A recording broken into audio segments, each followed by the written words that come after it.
Muslims claim there's lots of miracles in the Quran. There's a verse in there that actually talks about where the milk of cows come from. How could he know this? Well, he knows this because that's what the Greeks thought. And that's what was taught right around his time. You know, it's funny. I've actually never heard anyone use this as a proof of a divine miracle. Why is that? It's because you quite literally chose the worst example ever so you could try to make a point. Sure, I'll grant you that he heard the Greeks say it and assumed it was right and added it into his text. Now, how about how the Quran states that the sun and the moon have their own orbit, which the oldest Muslims already knew, how the earth is spherical, how the human embryo cycle is accurate, or where the seminal vessels are located. Sure, you could say that the Prophet Muhammad, on whom be peace, just heard the Greeks say this and took it. However, now you're gonna have to say that he's a professional guesser in which Greek theory was accurate and which wasn't, because how could he have guessed all of this without getting a single one incorrect? But let's one up that. How about I show some information that no one in humanity at all knew at his time, yet he's able to accurately show it. So I want you to pay attention to 4 premises of this verse. 1, the Pharaoh claims to be God. 2, he orders a person named Haman to bake bricks out of clay for him. 3, that person Haman has some characteristics like being an architect. And 4, he will use this tower to build it very high up to reach God. This is important because in 600 AD, already for hundreds of years, the Egyptian hieroglyphics were a lost language that no one could read. It was only rediscovered and redeciphered in the 1800s when the Rosetta Stone was discovered and they were able to decipher Egyptian hieroglyphics again for the very first time. That means not a single person in the entire world could have had access to this information for the Prophet Muhammad to have quote-unquote stole it from, like you're claiming. So now we'll see if this verse aligns with contemporary ancient Egyptian records from thousands and thousands of years before the Prophet Muhammad ever existed. So keep in mind, everything I'm going to be showing you was discovered after the 1800s, discovered after the Rosetta Stone. So 1, we have that Pharaoh actually claimed to be God himself. We know this off of hieroglyphic inscriptions that say it. We have record of ancient Egyptians baking bricks with clay. During the Prophet Muhammad's time, they would have baked bricks with mud. So he's telling his audience here that the ancient people before him are much more technologically advanced than him, something that appears like a joke to them, but is in fact historically true.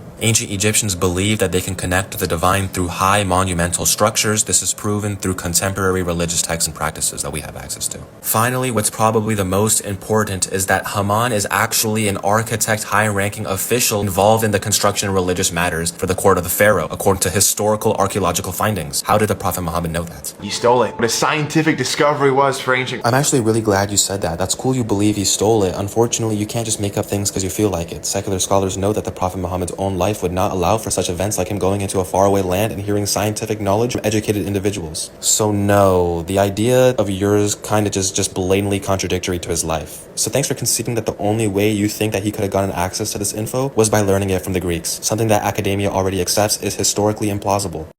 How could he ever know this poetry? Well, because he stole it all. How do you steal linguistics? How do you steal Arab linguistics, Hebrew linguistics, Arabic dialects, eloquent Arabic language, poetry, theology? What are you saying right now?